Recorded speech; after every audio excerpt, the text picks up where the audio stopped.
हमने जो total 15 points पढ़े उनके अंदर कुछ कुछ टर्म्स आ रही थी जिसके अंदर तुम लोगों को हो सकता है कि एक्सप्लेनेशन की रिक्वायरमेंट हो, तो उसके लिए मैं तुम्हें नोट लिखवा रहा हूँ। नोट लिखो, note number 1।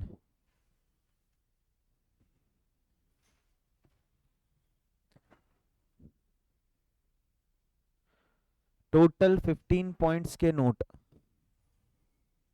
Note for RCM. Body corporate means, body corporate means any incorporated entity. Body corporate means any incorporated entity which has its own existence, which has its own existence,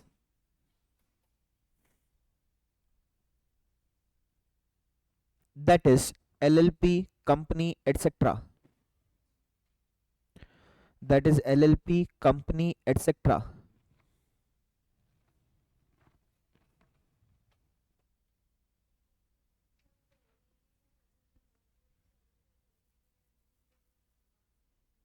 Note, note.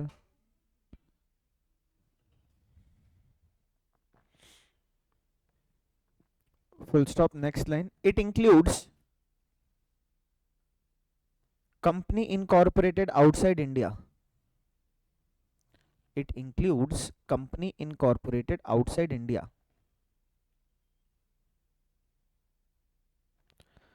But however it excludes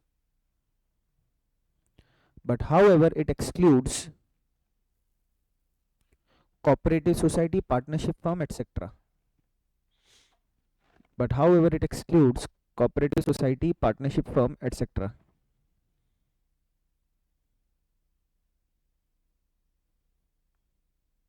अगर पूरे chapter में कहीं पर भी term body corporate आया है तो body corporate का मतलब ये होगा। क्लियर है ये चीज? बॉडी कॉर्पोरेट का मतलब क्या होता है बच्चों, फिर से समझना बात को। अगर अभी तक तुमने पॉइंट नहीं पढ़ा या अभी भी पढ़ने के बाद भी, बॉडी कॉर्पोरेट का मतलब क्या होता है? क्या कंपनी को हम लोग body corporate, what is the definition of company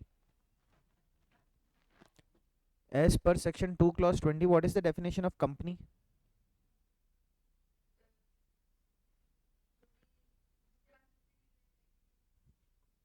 मैं फीचर्स नहीं, I am talking about the definition. ये फीचर्स बता रही है।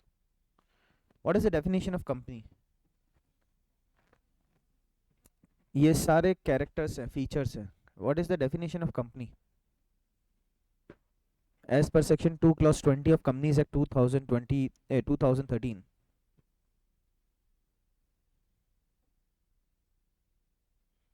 हो ही नहीं सकता है।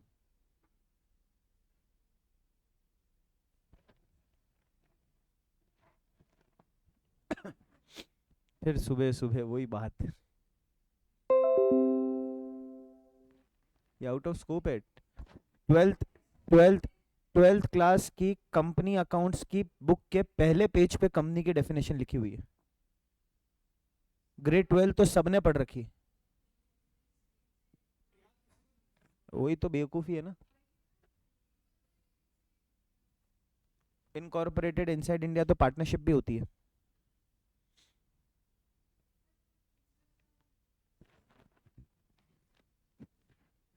क्या कर, गूगल कर, Google. As per section 2 clause 20 definition of company.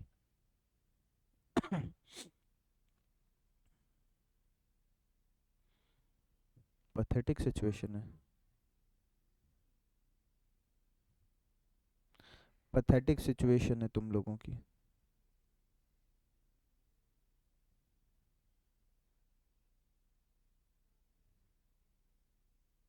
और आगे पर 2 क्लॉज 20 में क्या डेफिनेशन लिखी हुई है?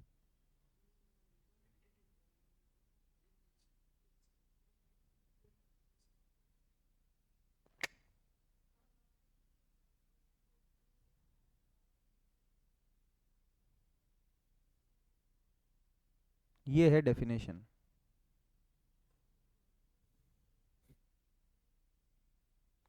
any body corporate incorporated under Companies Act 2013 or any previous act is known as a company.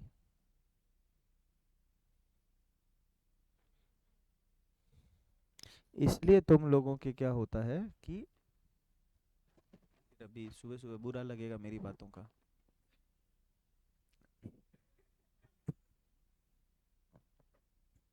फिर मैं क्या वो चुभने वाली बातें कर देता हूँ। क्या अब इतना चुभने लगा हूँ मैं? वो वाला सीन आ जाता है मेरे बातों में। फिर मार्क्स नहीं आते। फिर एग्जामिनर को कोसते हो। फिर आईसीआई आईसीएसआई आईसीएमआई को कोसते हो। एक बेसिक डेफिनेशन नहीं आती तुम्हें, सेक्शन 2 क्लॉज 20। इसने ये पढ़ा है, उन्होंने ये पढ़ा है, उन्होंने, तुम लोगों ने तो पढ़ा होगा ना, कंपनी की बुक तो खोली होगी 12th क्लास के अंदर। फिर तुम्हारी गलती है तो। बुक ही नहीं खोली, तुम्हारी गलती, बेवकूफ हो फिर तुम, इडियट्स। अभी एक और चीज पूछ लूंगा फिर वापस। फाइनेंशियल स्टेटमेंट्स क्या होते हैं? As per section 2 clause 40 of companies act, what do you mean by financial statements?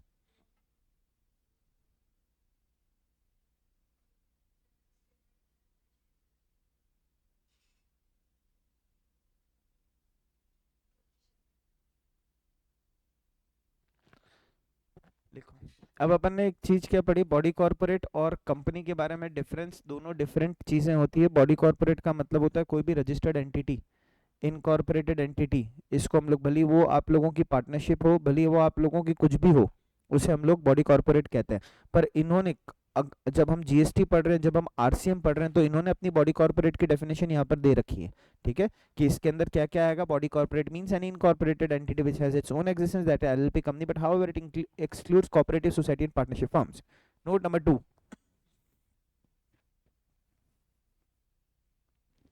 LLP shall also be considered as a partnership firm।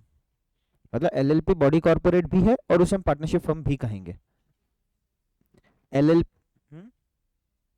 हाँ, note number 2, LLP shall also be considered as partnership firm।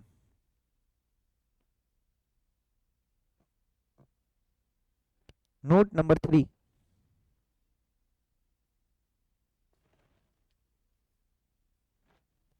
business entity means any person carrying out business।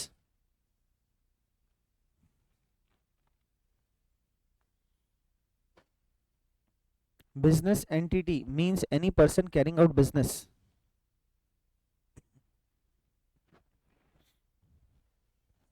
Note number 4, responsibility to issue invoice in case of RCM।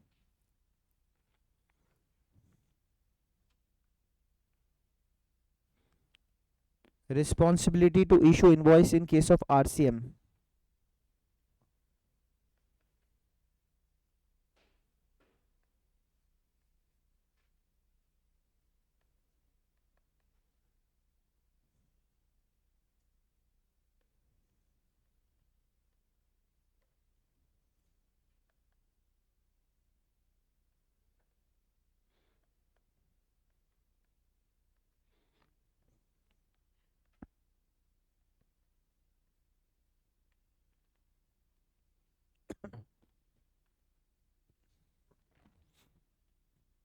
Note number 5,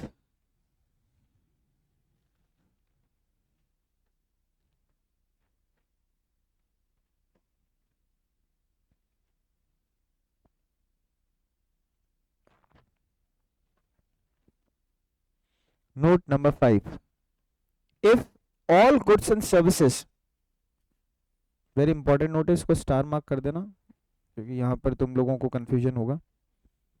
if all goods and services provided by any supplier, if all goods and services provided by any supplier is taxable under RCM, is taxable under RCM, is tax provided by any supplier is taxable under RCM, such person is not required to take registration under GST। such person is not required to take registration under GST।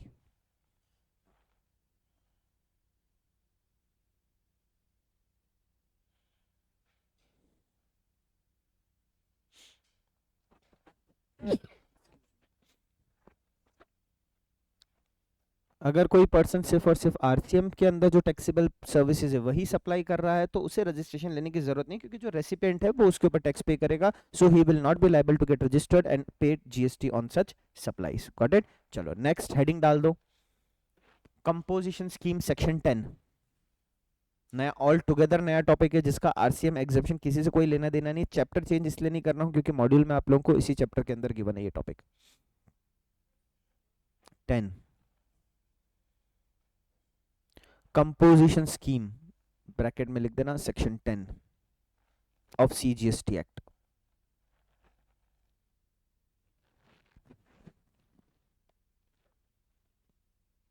ये scheme generally एक अब composition scheme हम लोगों ने दो तीन जगह topic पढ़ा है, कंपोजिशन स्कीम आ रहा है, कंपोजिशन स्कीम आ रहा है। What do you understand bye composition scheme? Composition scheme का मतलब ये होता है, मान लो आज हर एक एरिया में एक अच्छा सा रिटेलर होता है, वो रिटेलर के पास में सारी चीज़ें अवेलेबल होती है, हर तरीके का गुड्स अवेलेबल होता है।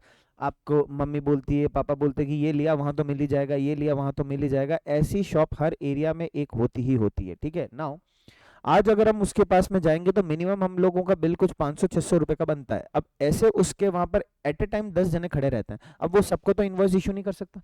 जीएसटी पेबल का फॉर्मूला क्या होता है? Output minus input. ठीक है, अब आउटपुट का मतलब GST collected at the time of sale. अब उस पर्सन के पास में एग्जाम सप्लाई से लेकर 28% तक टैक्सेबल वाले गुड्स अवेलेबल होंगे। मान लो चॉकलेट है उसके ऊपर 5% है, कुछ और कपड़ा है जिसके ऊपर 12% है, एक्स वाई जेड कुछ कुछ ऐसे गुड्स है जिसके ऊपर 0% से लेकर 18% तक या 28% तक जीएसटी लेवेबल है। अब वो क्या आप लोगों को जब सेल कर रहा है वो एक एक की गुड्स को क्या लिखेगा कि मैंने इसको ये बेचा? लिखेगा तो धंधा ही नहीं कर पाएगा। या तो बार कोड सिस्टम लगाओ, अगर वो पॉसिबल नहीं है तो फिर तो आप लोगों को ब्लैक में ही काम करना पड़ेगा। ब्लैक में भी इसलिए नहीं हो सकता क्योंकि सर सब जने ऑनलाइन पेमेंट करे, तो करे क्या? गवर्नमेंट ने इसके लिए एक सिंप्लीफाइड स्कीम निकाली। ये सिंप्लीफाइड स्कीम क्या बोलती है? आपको आउटपुट माइनस इनपुट करना ही नहीं है। आपको आउटपुट माइनस इनपुट करना ही नहीं है, छोड़ दो इस रामायण को। आप सीधा एक काम करो, जितना आपका टर्नओवर हो रहा है उसका कुछ परसेंट जो हम बोलते हैं वो डायरेक्ट टैक्स पे कर दो। आप लोग अपनी सेल तो रिकॉर्ड करते होगे, हर दुकानदार ये तो रिकॉर्ड करता है कि आपका माल कितने का बिका है, वरना तो धंधे में डूब जाएगा अगर वो ये चीज भी रिकॉर्ड नहीं करेगा। तो वो ये चीज तो रिकॉर्ड करता है कि मेरा कितने का माल बिका है, पूरे दिन में मैंने कितने की सेल करी है। आपने पूरे दिन में से 50,000 की सेल करी, पूरे महीना में 15 लाख रुपए की सेल करी है, तो वो जो 15 लाख रुपए, उस 15 लाख रुपए पे आप 1% गवर्नमेंट को पे कर दो, उससे ज्यादा गवर्नमेंट कुछ नहीं कहती। तो सर वो जो इनपुट सारी हमने परचेज करते टाइम पे करी थी उसका कोई क्रेडिट नहीं मिलेगा, आपको सीधा 1% पे करना है। ये कंप्लायंस को एलिमिनेट करने के लिए ही कंपोजिशन स्कीम को इंट्रोड्यूस किया। सर कंपोजिशन स्कीम के सबके लिए अवेलेबल है? नहीं, कुछ लिमिट दे रखी है कि जिनका पिछले फाइनेंशियल ईयर में टर्नओवर 1.5 करोड़ तक का है वो इस साल कंपोजिशन स्कीम के अंदर आ सकते हैं। तो सर मेरा अगर पिछले साल टर्नओवर 1.5 करोड़ 1,20,00,000 का है तो क्या मैं इस साल कंपोजिशन स्कीम में आ सकता हूँ? हाँ आ सकता हूँ। मेरे को क्या इनपुट टैक्स क्रेडिट मिलेगा? नहीं मिलेगा, कुछ नहीं मिलेगा, कुछ रामायण नहीं है। जितनी सेल कर रहे हो उसका 1% आप अपनी जेब से, वो भी आप सामने वाले से कलेक्ट नहीं कर सकते हो। मैंने आज अगर कंपोजिशन में रजिस्टर्ड और 10,000 रुपए की सप्लाई करी है तो 10,000 रुपए के ऊपर 1% 100 रुपए होता है, तो वो 100 रुपए मुझे अपनी पॉकेट से पे करना है, मैं सामने वाले से चार्ज नहीं कर सकता हूं अगर मैं कंपोजिशन स्कीम में हूं। तो सर क्यों लूं मैं? मत लो, ऑप्शनल स्कीम है। अगर आपको कंप्लायंस से बचना है तो कंपोजिशन स्कीम के अंदर जाओ। तो यहां पर वो कोई यहां पर बेनिफिट आप लोगों को कंप्लायंस से बचने का मिल रहा है, टैक्स में कोई रिलीफ नहीं मिल रही है। और आपको यहां पर हो सकता है कि नुकसान महसूस हो रहा हो क्योंकि इनपुट नहीं मिल रही है तो कॉस्ट बढ़ रही है, क्योंकि it is to be added to the cost of goods. जो भी अगर किसी चीज की क्रेडिट नहीं मिलती है तो हम लोग कॉस्ट में ऐड कर देते हैं, तो कॉस्ट बढ़ रही है और 1% अपनी जेब से पे करना पड़ रहा है, तो पे करना पड़ेगा कंपोजिशन स्कीम के अंदर। अगर आपको ऐसा नहीं करना है तो ऑप्शनल स्कीम है, आना चाहो तो आओ, नहीं आना चाहना है तो मत आओ। आप लोगों को बचना है अगर सारे कंप्लेंट से तो you can opt for composition, but नहीं बचना है तो फिर आप लोगों को आउटपुट माइनस इनपुट सब करना पड़ेगा। व्हाट इट लिखो इसके अंदर,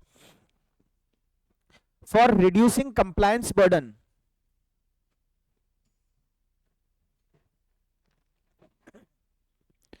for reducing compliance burden for small taxpayers,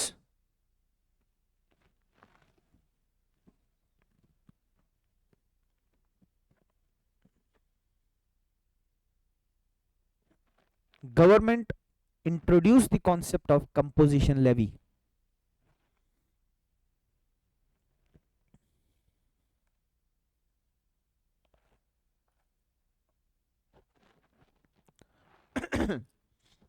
Government introduced composition levy. Composition levy. Full stop. This scheme is optional and not compulsory. जिसको आना है स्कीम में वो आओ, किसी को अगर ऑप्ट आउट करना मतलब ऑप्ट करना है तो आप ऑप्ट करो, नहीं करना है तो आप छोड़ सकते हो, कोई दिक्कत नहीं। यहीं से ऐसे छोटे दो एरो बनाना। जब इनिशियली कंपोजिशन स्कीम का कॉन्सेप्ट आया था तो किसी भी सर्विसेज के केस में आप कंपोजिशन स्कीम में नहीं जा सकते थे। सिर्फ गुड्स की सप्लाई कर रहे हो तो ही कंपोजिशन स्कीम में जा सकते थे। आज मैं पढ़ा रहा हूं, मैं चाहूं कंपोजिशन स्कीम में आ जाऊं, नहीं आ सकता था।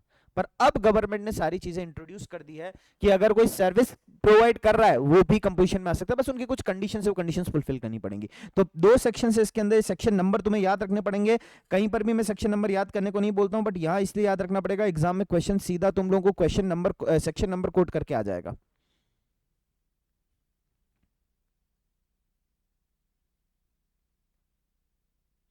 ये दो सेक्शंस तुम्हें याद रखने पड़ेंगे, section 10 clause 1 and section 10 clause 2। This is for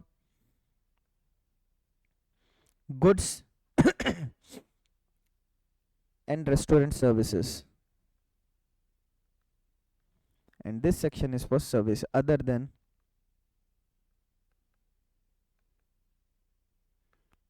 10(1) and 10(2).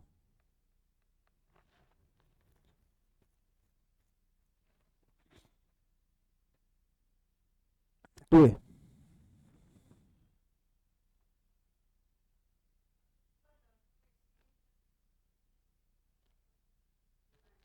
मतलब कितना?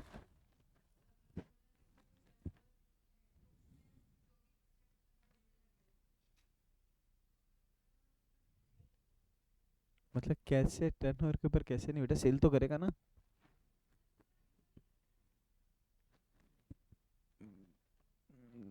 तू मेरे को फिगर्स में बोल, क्या कहना चाह रही, कितने फिगर की सेल है क्या नहीं है, तू क्या कहना चाह? हम्म 1.5 CR तक,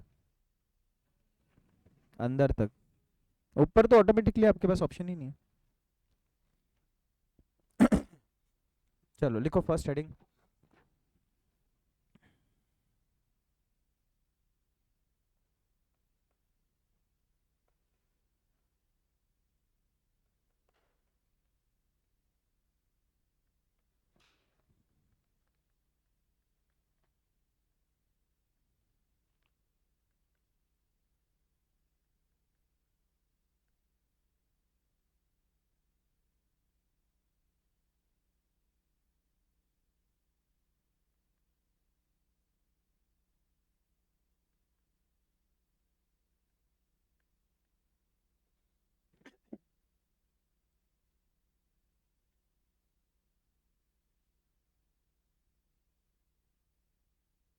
फर्स्ट पॉइंट,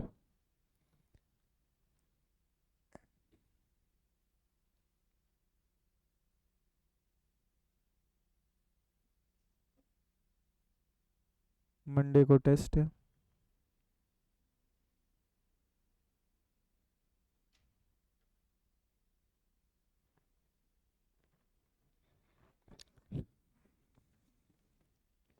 मेरा मूड तो मस्त ही रहता है एनी टाइम। कल इतना बढ़िया मौसम हो गया, मूड वैसे ही बढ़िया हो गया। क्या क्या?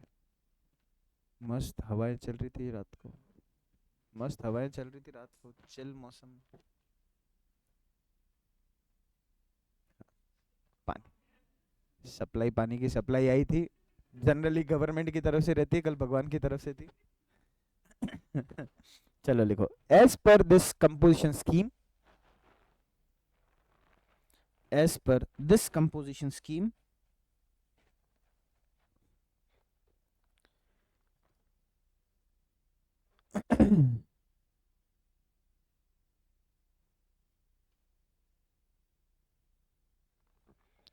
if aggregate turnover of any supplier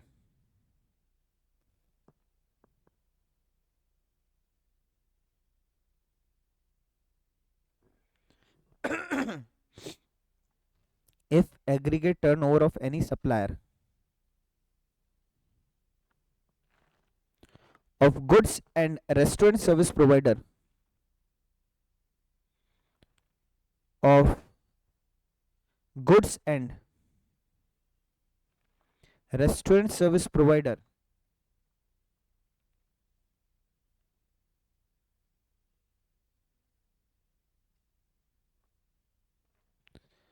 does not exceed 1.5 cr, does not exceed 1.5 cr, bracket में लिखना 75 lakh in some special state category, 75 lakh in some special category states, 75 lakhs in some special category state, bracket close, in preceding financial year,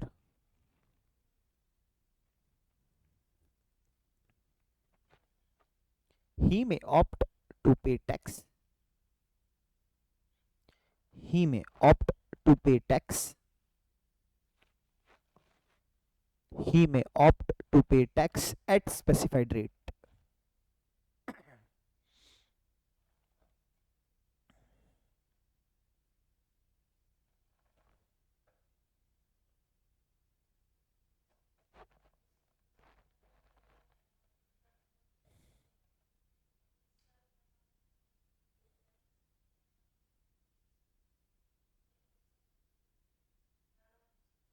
automatically opt out हो जाएगा, automatically opt out.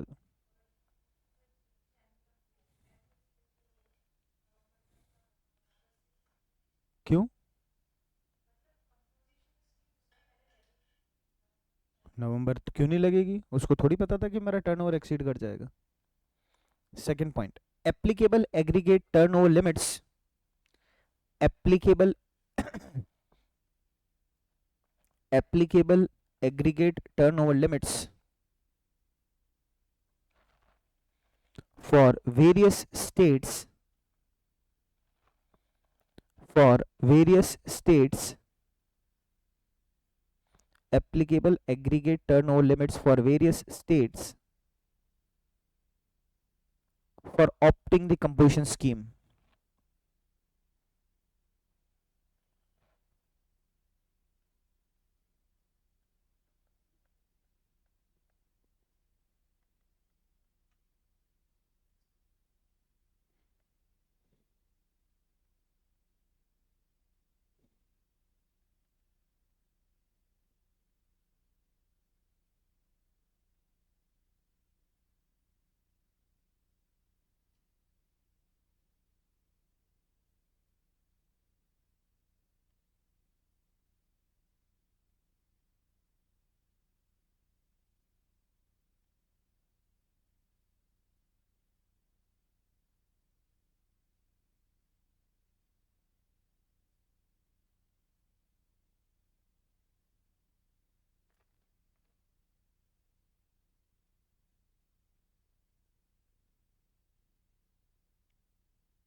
ये 8 states आपको याद रखने पड़ेंगे, कुछ कोई इसमें कुछ हेल्प नहीं कर सकता। सेकंड वाले में डायरेक्टली अदर स्टेट्स भी लिख सकते थे सर, तो ये हिमाचल प्रदेश, जम्मू, असम अलग लिख के फिर वापस ये क्यों लिखा? क्योंकि पहले ये 3 स्टेट्स इधर कवर होते थे 75 लाख वाले में, तो स्पेसिफिकली कोई कंफ्यूजन ना हो इसलिए उनका नाम उधर लिख के फिर वापस से अदर लिखा है। इन 8 को छोड़ के सबके ऊपर लिमिट 1.5 करोड़ की है।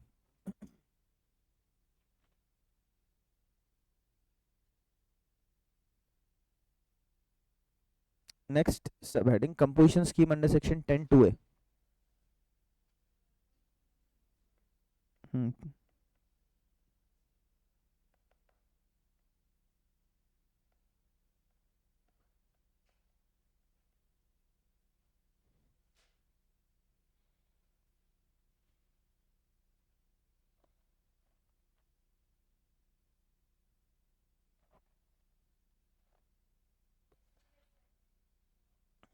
10 क्लॉज 2 है। अरे ये क्या किया है मैंने?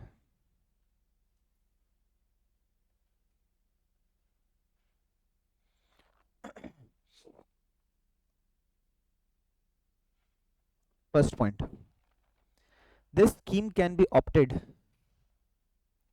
this scheme can be opted by anyone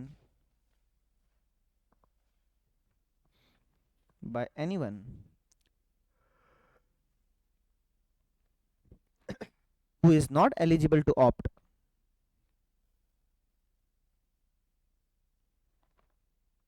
who is not eligible to opt composition under section 10 clause 1 and 10 clause 2.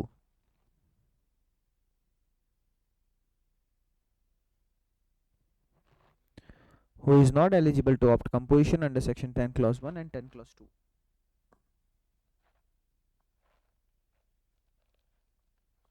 Second point, as per the scheme,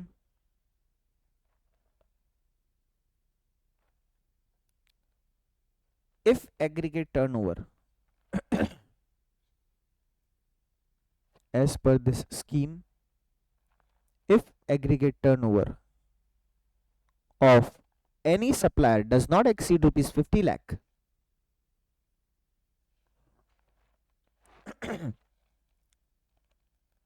if aggregate turnover of any supplier does not exceed rupees 50 lakh in preceding financial year, he may opt to pay tax.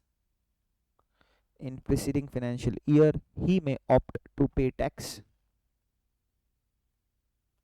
at specified rate.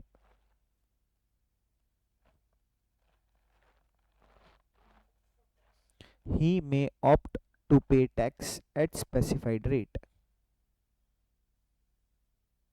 Note number 1, पहले note number 1 heading डालो, aggregate turnover and specified rates, aggregate turnover and specified rates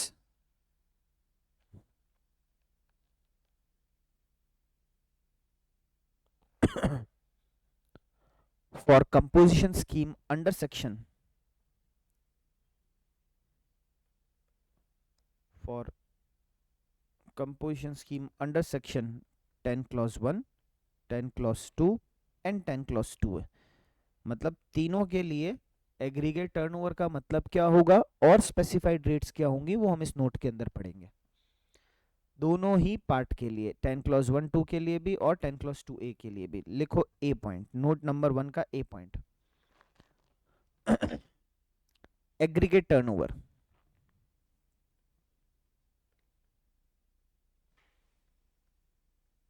what do you understand by aggregate turnover? पढ़ा है हम लोगों ने aggregate turnover के बारे में, डेफिनेशन पढ़ी है इसकी?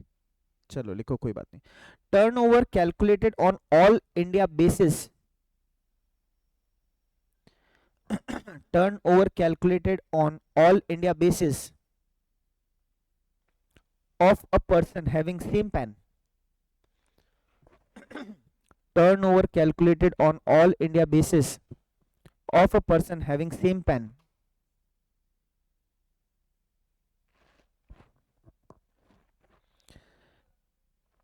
Turnover calculated on all India basis of a person having same PAN.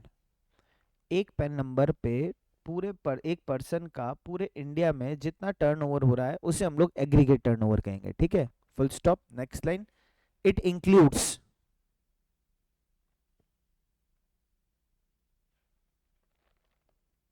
पहला बुलेट, टैक्सेबल सप्लाई ब्रैकेट में लिख देना है inter plus intra, exempt supply,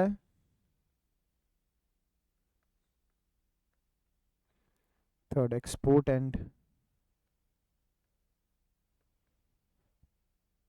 export, fourth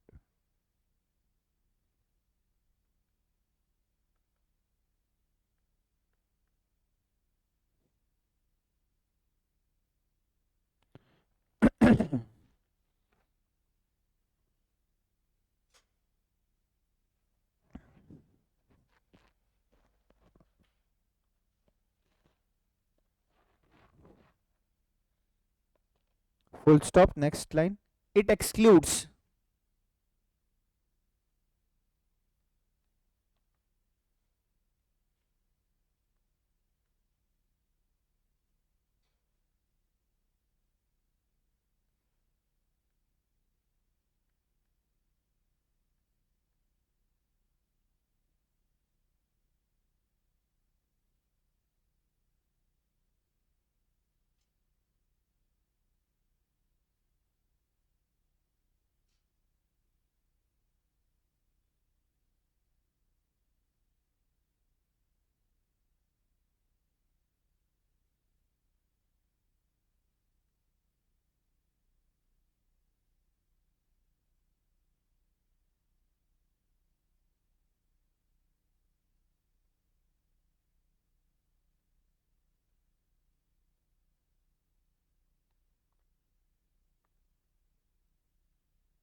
अगर ये डेफिनेशन आपको याद नहीं रहती, आप लोगों के लिए चैप्टर किसी काम का नहीं है। एग्जाम में आप लोग कंक्लूजन पूरा सही लिख कर आओगे और ये पॉइंट में कहीं मिस्टेक कर दी, 0 marks will be allotted to you. Definition of aggregate turnover under composition scheme, अभी भी बता देता हूं मैं और सुन लेना मेरी बात को। कंपोजिशन स्कीम का एग्रीगेट टर्नओवर अलग है और रजिस्ट्रेशन में जब पढ़ेंगे तब अलग है। अलग इन द सेंस 90% सेम है, बट कुछ पॉइंट्स अलग है। जिस पे स्टार मार्क किया मैंने वो सिर्फ कंपोजिशन स्कीम के लिए। लास्ट पे एक्सक्लूजन में इंटरेस्ट वाले पॉइंट पे जो मैंने स्टार मार्क किया, that is only for composition scheme chapter. जब हम एग्रीगेट टर्नओवर, जैसे मैंने कहा था कि सर 20 लाख से ऊपर अगर किसी का टर्नओवर जाता है 20 से 40 लाख से, तो उसको रजिस्ट्रेशन करवाना मैंडेटरी है। तो वो टर्नओवर कैलकुलेट करते टाइम हम लोग ई पॉइंट को माइनस नहीं, मतलब स्टार वाले पॉइंट को माइनस नहीं करते हैं, बट कंपोजिशन स्कीम के टर्नओवर की कैलकुलेशन में हम लोग इस पॉइंट को माइनस करते हैं। ये याद रखना, ठीक है। अब ध्यान से सुनो sir, what do mean by aggregate turnover. Aggregate turnover का मतलब होता है पैन इंडिया बेसिस पे आपका कितना टर्नओवर है, पैन इंडिया बेसिस पे आपका कितना टर्नओवर है। पर इसके अंदर क्या क्या चीज आएगी सर? टैक्सेबल सप्लाई वो तो 100% आएगी। एग्जम्प्ट सप्लाई आएगी सर। अभी तो आपने क्या है कि एक पॉइंट लिखा हम लोगों ने, बीइंग एग्जम्प्ट सप्लाई। इस एग्जम्प्ट सप्लाई को छोड़कर सारी एग्जम्प्ट सप्लाई टर्नओवर में इंक्लूड करनी है। इस एग्जम्प्ट सप्लाई को छोड़कर सारी एग्जम्प्ट सप्लाई आप लोगों को टर्नओवर में इंक्लूड करनी है। What all are the exemptions, हम लोगों ने चैप्टर नंबर 2 या चैप्टर नंबर 3 जो भी आप लोगों का था उस चैप्टर के अंदर पढ़ रखा है। तो ध्यान से सुनना, हर तरीके की एग्जम्प्ट सप्लाई, जैसे एग्जम्प्ट सप्लाई हो, नॉन टैक्सेबल सप्लाई हो, नॉन जीएसटी लेविएबल सप्लाई हो, सारे के सारे आपके टर्नओवर में इंक्लूड किए जाएंगे। सारे के सारे आपके टर्नओवर में इंक्लूड किए जाएंगे। ध्यान से सुनना मेरी बात को। All the taxable supplies, all the exempt supplies, export, हर एक तरीके की सप्लाई आप लोगों के इसमें इंक्लूड किया जाएगा टर्नओवर में। बट 3 चीजें आपके टर्नओवर में इंक्लूड नहीं होगी। एक तो ऐसी कुछ सप्लाईज, इनवर्ट सप्लाई, इनवर्ट बोले तो परचेज, ऐसी कोई इनवर्ट सप्लाईज जिस पे आपको आरसीएम के बेसिस पे टैक्स पे करना पड़ रहा है, वो आपके टर्नओवर में इंक्लूड नहीं किया जाएगा। कोई भी जीएसटी कंपोनेंट आपके टर्नओवर में इंक्लूड नहीं किया जाएगा। जैसे एग्जांपल के तौर पे goods sold to mister X ₹1 lakh plus 18% GST, तो टोटल बिल कितने का बनेगा? 1,18,000 रुपए का बनेगा। टोटल बिल कितने का बनेगा? 1,18,000 रुपए का बिल बनेगा। ये जो मिस्टर एक्स है वो अपनी बुक्स में क्या एंट्री रिकॉर्ड करेगा? बोलो क्या एंट्री बनेगी? सेल की एंट्री क्या होती है? Cash account debit to sales account. कितना अमाउंट? 1,18,000 और 1 लाख।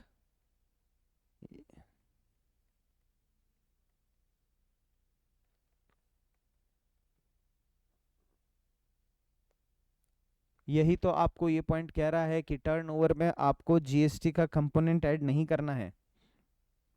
1,18,000 बोल दोगे तो गलत हो जाएगा। You have to consider the amount of outward supplies without GST. GST component उसके अंदर इंक्लूडेड नहीं होना चाहिए। और थर्ड पॉइंट क्या बोलता है? अगर आपको कोई इंटरेस्ट ऑन डिपॉजिट मिल रहा है, एफडी करवा रखी है, उस पर इंटरेस्ट आ रहा है, वो आपके टर्नओवर में इंक्लूड नहीं किया जाएगा। That is a exempt supply और उसे हमें उसके अंदर एक्सक्लूड करना है। ये टर्नओवर की डेफिनेशन सब चीजों के लिए एप्लीकेबल है। अब ध्यान से सुनो, कोई भी composition registered person inter state supply नहीं कर सकता। अगर आप इंटर स्टेट सप्लाई कर रहे हो, अगर आप इंटर स्टेट सप्लाई कर रहे हो तो आप लोग कंपोजिशन स्कीम में नहीं आ सकते हैं। फिर से सुनना मेरी बात को, अगर आप लोग कंपोजिशन स्कीम में आना चाह रहे हो तो आप लोग इंटर स्टेट सप्लाई नहीं कर सकते हो। सर ये क्या बात कर दी, ये तो कॉन्ट्राडिक्शन आ रहा है।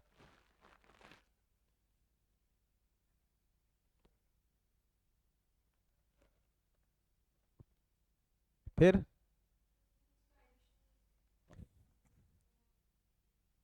कर ही नहीं सकते ना, तो इंटर स्टेट कैसे हुई फिर?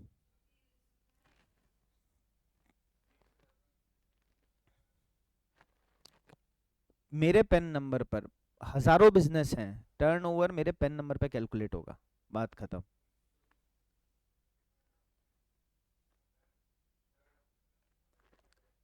आप मान लो राजस्थान, मेरा कहने का मतलब ये है कि अगर आप राजस्थान में कोई बिजनेस कर रहे हो तो आप राजस्थान से गुजरात में सेल नहीं कर सकते हो। आपका एक बिजनेस राजस्थान में है, आप राजस्थान से राजस्थान में बेचो, आपका एक बिजनेस गुजरात में, आप गुजरात से गुजरात में बेचो, कोई प्रॉब्लम नहीं। You can go for composition scheme, same state में है, कोई इशू नहीं है। मैंने कोई सप्लाई राजस्थान से गुजरात में कर दी, जिस दिन 5 रुपए की भी सप्लाई कर दी, उस दिन मेरा कंपोजिशन स्कीम ऑटोमेटिकली खत्म हो जाएगा। तो बात अब ये आती है, यहां पर एग्रीगेट टर्नओवर में हमने लिखा है इंटर स्टेट सप्लाई, तो लिखा ही क्यों? जब कर ही नहीं सकता है तो कंपोजिशन स्कीम में लिखा ही क्यों? मेरी बात को समझना, अगर कोई पर्सन इंटर स्टेट सप्लाई कर ही नहीं सकता है तो आप उसका टर्नओवर, मान लो मैं टर्नओवर की कैलकुलेशन 1.5 करोड़ की देख रहा हूं, अब 1.5 करोड़ से कम है तो कंपोजिशन स्कीम में रह सकता हूं मैं, तो सर 1.5 करोड़ में अगर इंटर स्टेट सप्लाई आ रहा है तो मैं वैसे कंपोजिशन स्कीम में नहीं जा सकता हूं ना। मेरी बात को समझना, थोड़े घुटनों को रगड़ना और दिमाग चलाने की कोशिश करना। अगर मैंने राजस्थान से गुजरात में कुछ सप्लाई करी 1 लाख रुपए की, मेरा पूरे साल का टर्नओवर एक 10 लाख रुपए है, तो भी मैं कंपोजिशन स्कीम में तो जा ही नहीं सकता हूं ना। गवर्नमेंट ने मुझे ये प्रोहिबिट कर दिया तो इसकी तो बात ही खत्म हो गई। If I am making any interstate supply then I am not eligible for composition scheme under section 10 clause 1, 10 clause 2 and 10 clause 2A। तो सर तो आप फिर वो पॉइंट क्यों लिख रहे हो एग्रीगेट टर्नओवर की कैलकुलेशन के अंदर? सीधा ही लिख देते हैं कि इंटरस्टेट सप्लाई अगर आप कर रहे हो तो आप कंपोजिशन स्कीम में नहीं हो, तो टर्नओवर की कैलकुलेशन में आई क्यों रहा है वो पॉइंट? टर्नओवर आपको कौन से ईयर का कैलकुलेट करना है? तो प्रीसीडिंग में आप कर सकते हो पर करंट में नहीं कर सकते हो। मेरा 22-23 के अंदर टर्नओवर 1 करोड़ 40 लाख का है। मेरा 22-23 के अंदर टर्नओवर 1 करोड़ 40 लाख का है और मैं 23-24 में कंपोजिशन स्कीम में जाना चाहता हूं। I can opt for composition scheme. Sir पिछले साल 1 करोड़ 40 लाख में से 1 करोड़ तो मेरी इंटरस्टेट सप्लाई थी, तो भी मैं जा सकता हूं क्या? हाँ जा सकता हूं। इस साल मैं इंटरस्टेट सप्लाई नहीं कर सकता। पिछले साल मेरी इंटरस्टेट सप्लाई थी, कोई प्रॉब्लम नहीं है। टर्नओवर 1.5 करोड़ से कम है, बिल्कुल सही बात है। इस साल क्या मैं कंपोजिशन स्कीम में जा सकता हूं? हाँ जा सकता हूं, पर इस साल आप इंटरस्टेट सप्लाई नहीं कर सकते। क्लियर है ये चीज? तो नीचे एक छोटा सा एक्सप्लेनेशन डाल के लिख दो, या जैसे लिखना है वैसे स्टार मार्क करके लिख दो। Value of export and interstate supply, value of export and interstate supply, value of export and interstate supply is relevant only in case, is relevant only in case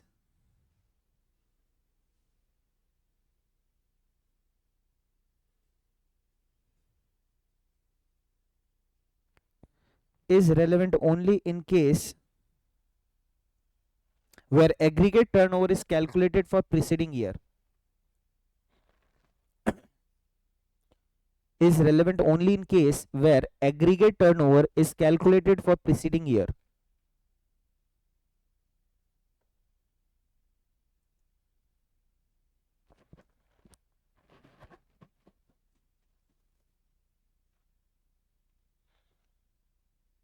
point number B, note number 1 का B point. Specified rates.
Note number 2। इतना सा तो है, इसमें क्या time लग रहा है?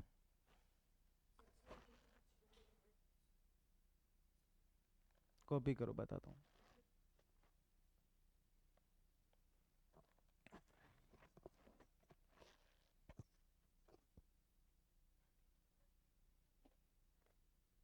स्टेट और वो कर ही नहीं सकता है ना, कंपोजिशन स्कीम वाला स्टेट और यूटी के बिना कर ही नहीं सकता।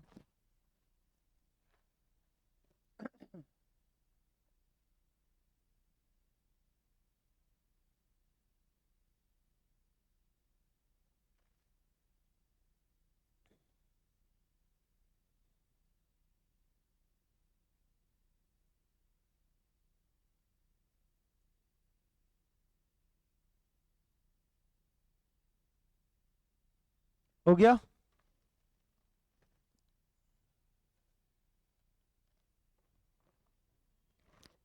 आज बाकी की जनता कहाँ है? बाकी की जनता कहाँ है आज? बारिश के मजे।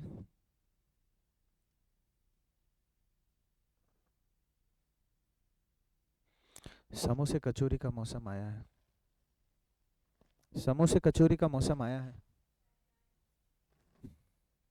चलो, चाय समोसे कचौरी, बस। बस इसके आगे कुछ नहीं, इन्हीं 3 चीजों का मौसम आया है।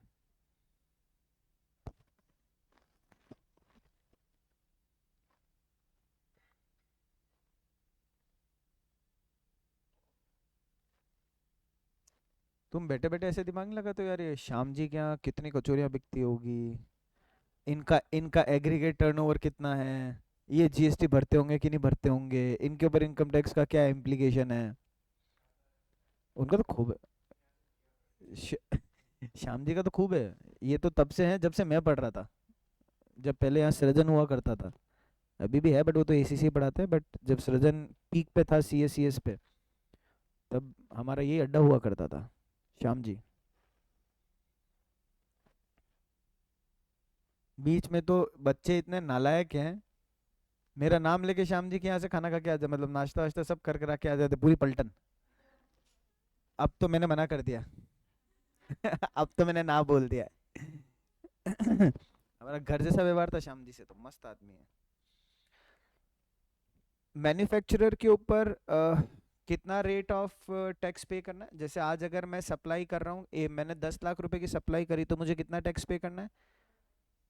1% टोटल, ठीक है। 10 लाख का मेरे को 1%, 10,000 रुपये, 5,000 रुपये CGST, 5,000 रुपये SGST, ठीक है। एनी अदर के अंदर मुझे कितना पे करना है? 1%। तो सर ये दोनों अलग अलग क्यों लिखा? अरे वाह, क्या क्या डिफरेंस ढूंढा है। तो बेवकूफ, अलग क्यों लिखा, वही तो कह रहा हूं मैं। साथ में ही लिख देते in case of manufacturer and trader. और कह रही है यहां पर आप लोगों का जो पॉइंट है दैट इज ऑन टर्नओवर, और यहां जो पॉइंट है दैट इज टैक्सेबल सप्लाई। अब पॉइंट ऑफ डिस्कशन क्या है? अगर मैन्युफैक्चरर एग्जम्प्ट सप्लाई कर रहा है तो भी उसे 1% पे करना पड़ेगा। मेरी बात को सुनना और समझना। एक मैन्युफैक्चरर है जिसका टर्नओवर है 50 लाख, जिसमें से 30 लाख है टैक्सेबल सप्लाई और 20 लाख है एग्जम्प्ट सप्लाई। तो सर कायदे से तो 30 लाख पे टैक्स बनना चाहिए, पर क्योंकि आप कंपोजिशन स्कीम के अंदर हो तो आपको पूरे 50 लाख का 1%, 50,000 रुपए पे करना पड़ेगा। अरे सर जो 20 लाख एग्जम्प्ट है उस पर भी पे करना पड़ेगा। यस यस यस यस, ये तो दिक्कत है, मत आओ कंपोजिशन में। अगर दिक्कत है तो मत आओ कंपोजिशन के अंदर। कोई कंपलसरी आपके ऊपर ऑब्लिगेशन तो है नहीं।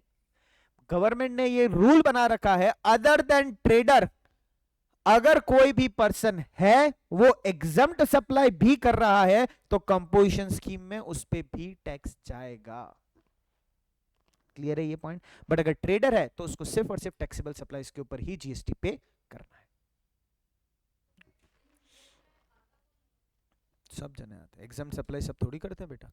और कोई करता है तो शो थोड़ी करता है। तुमको तो सारी चीजें वो लग रही है जो, हाँ श्याम श्याम जी एक कचौरी बेच रहे तो वो भी बता रहे हैं कि उन्होंने सेल करी है, तुम्हें ऐसा लग रहा है जीएसटी में पढ़ते हुए। ऐसा होता थोड़ी है।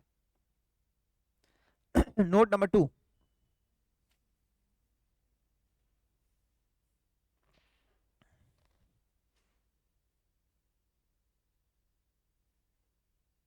persons not eligible, persons not eligible to opt for composition scheme.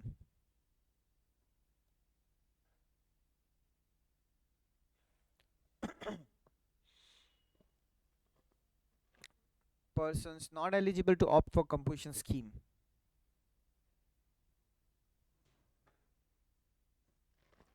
Bracket में लिख देना section 10 clause 1, 10 clause 2 and 10 clause 2 है, मतलब तीनों के लिए पॉइंट एप्लीकेबल है।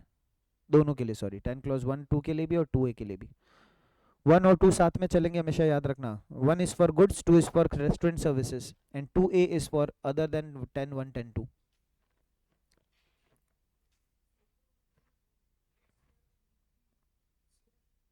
टर्नओवर गधे।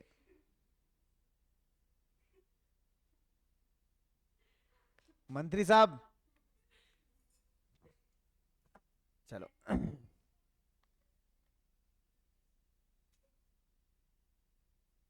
10 1 is for goods, 10 2 is for restaurant, 10 2A is for सब, मतलब ध्यान रखने का तरीका। 1 और 2 हमेशा साथ में आएंगे। 1 और 2 के लिए सेम लिमिट एप्लीकेबल है, तो 1 2 को अलग पढ़ना ही नहीं है, आपको अलग पढ़ना है 2A को। फर्स्ट पॉइंट मंडे को पढ़ेंगे, चैप्टर कंप्लीट है ये।